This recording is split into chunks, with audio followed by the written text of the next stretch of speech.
Let's dive right into this explainer. We're looking at a genuinely shocking story straight out of the record-breaking 2026 Everest season. You know, we constantly hear about the triumphs, right? The record revenues, the massive crowds of climbers finally reaching the summit. But as we'll see from our sources, there is a much darker reality lurking just behind all those shiny summit statistics. It exposes some pretty deep systemic issues in how the mountain is actually managed, and more importantly, who truly bears the risk. To really grasp the gravity of this situation, we kind of have to start at the end. Picture this. It's the morning of June 4th, 2026. The climbing season is officially closed. The mountain is supposed to be empty.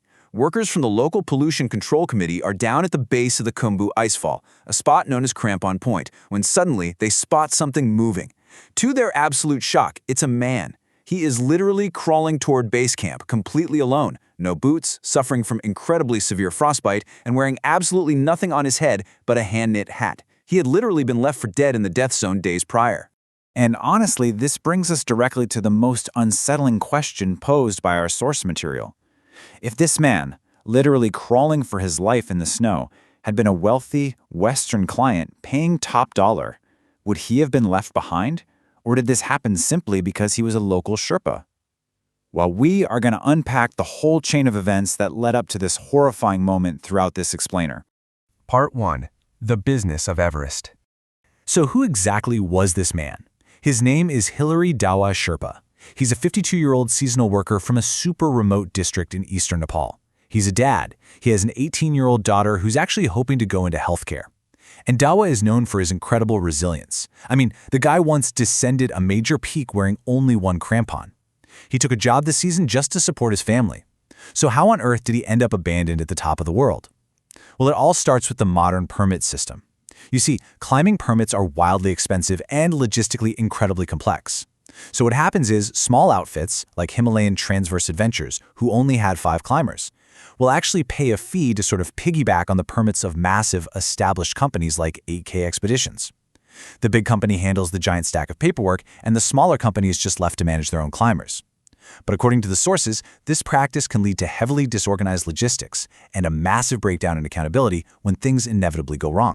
And that highly disorganized system resulted in a truly terrifying reality for Hilary Dawa. Listen to this. He was originally hired for a straightforward, relatively safe job. He was supposed to be the cook at Camp 2. His wife even stated that this was literally the only reason she allowed him to go in the first place, specifically because of his age. Yet somehow, on the very last day of the season, this camp cook was suddenly pushed straight into the death zone to act as a high-altitude guide. So what was the catalyst for this deadly shift? Well, it involved a British climber named Chris Thrall. Now, Chris had paid a relatively cheap rate for his expedition, but his original guide actually abandoned him mid-trip. The company then turns around and demands an extra $4,000 for a replacement guide. Chris paid it, mostly so he wouldn't let his sponsors down back home. But when he was finally introduced to his supposedly highly trained new guide, a look of pure horror washed over his face. The company had essentially just sold Chris the camp chef. Part 2. Abandoned in the death zone. Okay, so on the night of May 28th, a 52-year-old camp cook, who, by the way, our sources say may never have even summited Everest before, was sent up into the death zone alongside Chris and another climber from Poland named Mariusz. The summit push was basically a logistical nightmare right from the get-go. We're talking missing food, missing oxygen, the whole 9 yards. And as they climbed higher and higher into that incredibly thin air above 8,000 meters, Dawa was carrying a backpack weighing a staggering 88 pounds. I mean, 88 pounds is a crushing amount of weight at sea level, but up in the death zone, it's completely debilitating. Because of this massive load, Dawa naturally grew increasingly exhausted. He ultimately just couldn't make the summit, and he waited behind while Chris pushed on to the top. But the real tragedy truly unfolds on the descent. After Chris summited, he regrouped with Mariusz, who was now severely frostbitten, and the three of them began the brutal climb down from Camp 4. Dawa was totally depleted at this point. He just sat down in the snow to rest. When Chris asked him if he was okay, Dawa just looked up and said, yes, fine, Chris, please go. Now, Chris had seen Sherpas take breaks and effortlessly leapfrog clients hundreds of times before, so he kept moving, fully, 100% expecting Dawa to just catch up a few minutes later.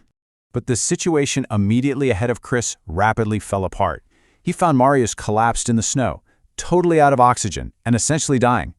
So suddenly, Chris is forced to make a horrific, unimaginable choice. Does he go back up for the Sherpa he assumed would be fine, or does he try to save the dying climber right in front of him? Chris chose to save Marius. Sharing just a single headlamp and a single oxygen mask in the middle of blizzard conditions, it took the two of them 11 grueling hours to complete what is normally a 2-hour descent down to Camp 3. As Chris finally sat in an abandoned tent, scanning the pitch-black mountain for a headlamp that just never appeared, this rising, suffocating panic set in. Dawa was missing. Part 3. Surviving the Khumbu Icefall. The actual timeline of his disappearance is absolutely terrifying to look at. Dawa vanishes on the descent of May 28th. By May 30th, his company, Himalayan Traverse, fails to immediately launch a rescue, reportedly blaming unresponsive insurance companies. Imagine that. By May 31st, the mountain's cleanup crews actually begin removing the vital safety ladders from the Khumbu Icefall, essentially closing the route entirely. And by June 4th, well, accepting the grim reports spreading through the media, Dawa's family actually begins his traditional 7-day funeral rites. But the thing is, Dawa wasn't dead. No, he had woken up entirely alone, at nearly 8,000 meters. With severely frostbitten feet, he literally couldn't walk. So he began scooting and crawling down the world's most technical, dangerous terrain, using just his hands and his bottom. But here is an incredibly poignant, almost unbelievable detail reported by our sources. Even while desperately fighting for his own life, he initially refused to take off that 88-pound backpack. Why? Because it was full of his clients' empty oxygen cylinders. Even abandoned and left for dead, this man was still trying to carry their trash off the mountain. The actual mechanics of his survival in the Khumbu Icefall are nothing short of miraculous. Remember, the safety ladders were gone, so Dawa tried to navigate a fragile snow bridge and it collapsed under him. He plummeted 15 to 20 meters straight down into a deep crevasse, snapping his leg on the way down. For 2 agonizing, freezing days and nights, he managed to survive in this icy prison by eating a few pieces of chocolate and just melting ice in his mouth. And then, miraculously, it began to snow. This triggered these tiny, mini avalanches right into the crevasse. The snow piled up just slowly enough that Dawa was actually able to use the rising avalanche debris as a makeshift ramp. He physically clawed his way out of the hole, dragging his completely broken leg behind him until it was finally spotted by those base camp workers we talked about earlier. Part 4. Everest's Dirty Secret. Now, you'd think the story ends with his amazing rescue, right? Sadly, no. Even after safely reaching the hospital, Dawa and his family endured this cascading wave of violations. According to the source material, the hospital unlawfully released his private medical records directly to the public. The BBC apparently just walked right into his intensive care unit and filmed him without his family's knowledge or consent, all while his own wife was reportedly barred from the room. Ultimately, the family was forced to file a criminal complaint against the expedition company just to get some basic answers, and a GoFundMe had to be launched just to cover the basic survival needs of a man who literally gave everything to the mountain. When confronted by the press about their missing employee and the incredibly disorganized summit push, a representative for Himalayan Traverse gave this exact shocking quote regarding the client's experience. They said, if he wanted to pay more money, he would have got a better Sherpa. You get what you pay for. I mean, wow. The company's own words right there perfectly illustrate their brutal perspective on human life and client safety.